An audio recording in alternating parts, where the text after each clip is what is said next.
বর্ষার সময় পিকনিক করতে কার না ভালো লাগে, তো যা ভাবা তাই কাজ, সবাই মিলে আজ পিকনিকটা করেই ফেললাম। আইসক্রিম খেয়ে নিয়ে যে যার কাজে লেগে পড়েছি। এদিকে কাটাকাটি কাজ শুরু হয়ে গিয়েছে। আর আজকের মাংস দেখে নিশ্চয়ই বুঝতে বাকি নেই তোমাদের যে আজকের মেন আইটেম হচ্ছে খাসির মাংস, আর সঙ্গে থাকছে বাসন্তী পোলাও। তো এদিকে মাংসটা ম্যারিনেট করে নিচ্ছি। ম্যারিনেট করতে লাগছে হলুদ গুঁড়ো, লঙ্কা গুঁড়ো, কাশ্মীরি লঙ্কা, সরিষার তেল দিয়ে ভালো করে মেখে এর মধ্যে দিয়ে দেবো গরম মশলা ও কাঁচা লঙ্কা। তারপর এটাকে আবারও ভালো করে হাত দিয়ে মেখে এটা আধা ঘন্টার জন্য রেস্টে রেখে দেবো।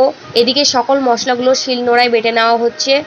এটা কিন্তু সত্যি, শিলনোড়ায় বাটা মশলা দিয়ে মাংস রান্না করলে সেই মাংস টেস্ট আরো বেড়ে যায়। আর চুলো ধরাতে খুব কষ্ট পেয়েছি, একরকম যুদ্ধ করতে হয়েছে। এই বর্ষার সময় যারা চুলো ধরায় শুধুমাত্র তারাই বুঝবে এই কষ্টটা। চুলোর উপরে কড়াই বসে কড়াই গরম হলে এর মধ্যে তেল দিয়ে দিচ্ছি। তেলটা একটু গরম হয়ে আসলে পেঁয়াজ কুচি দিয়ে দেবো, ভালো করে নেড়ে এর মধ্যে দিয়ে দেবো এলাচ ও গোটা লং। তারপর এটিকে 2 মিনিটের জন্য ভাজবো। ভাজা হয়ে গেলে এর মধ্যে দিয়ে দেবো টমেটো কুচি, ক্যাপসিকাম কুচি। তারপর এটাকে ভালো করে একটু নেড়ে নেব। এবার এর মধ্যে অ্যাড করব হলুদ গুঁড়ো, লঙ্কা গুঁড়ো, লবণ, বেটে রাখা মশলাগুলো দিয়ে দেবো। এর মধ্যে আছে ক্যাপসিকাম বাটা, আদা রসুন বাটা ও জিরে মৌরি বাটা। আর সঙ্গে নিয়েছি কটা গোটা কাঁচা লঙ্কাও। এবার মশলাটাকে ভালো করে কষিয়ে নিতে হবে, কারণ মশলা ভালো করে কষানো হলে মাংসর টেস্ট কিন্তু আরো ভালো হবে।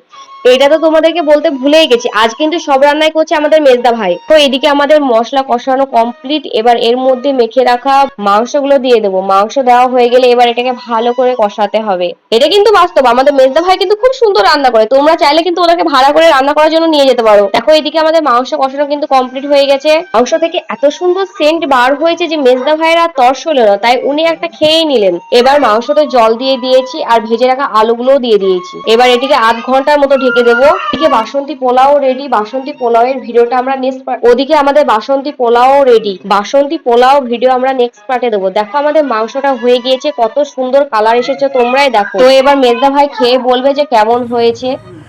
এটা রসুন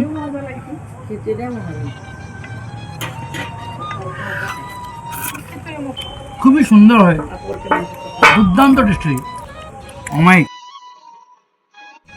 মাটন খাওয়াতে হেভি লাগে।